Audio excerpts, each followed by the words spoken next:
4-5 লক্ষ টাকা খরচ কইরা এই বিদেশ আইসা গাধার মতো পরিশ্রম কইরা 30 দিন কাজ করার পর এই 1200-1300 টাকা বেতন পাওয়ার ছিকা 4-5 লক্ষ টাকা দিয়া বাংলাদেশে বর্তমানে যেমনই পরিস্থিতি হোক না কেন বাংলাদেশে থেকে একটা কিছু করার চেষ্টা করলে ভালো।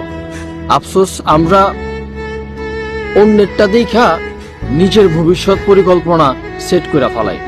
আমরা অন্যের বিপদ দেখা নিজে সাবধান হইতে শিখি নাই, কিন্তু আমরা অন্যের একটু সুখ দেখলে ওই সুখটা কিভাবে নিজের উপর আনা যায় ওইটার জন্য আমরা খুব দোয়াফেরা করি। যার জন্য জানার পরেও বুঝার পরেও যখন হাজার হাজার প্রবাসী যখন বাংলাদেশ থেকে টাকা পয়সা ঋণ কইরা হাওলাত করে যখন বিদেশ আইসা পরে যখন বলে যে ভাই তুমি যেটা বলছিলা এইটাই ঠিক ছিল, ওই মুহূর্তে মনটা চায় জুতাটা খুলে ইচ্ছা তারা মারি। কারণ সন্দেহ দূর হয় না যে সে হয়তো মিথ্যা কথা বলতে।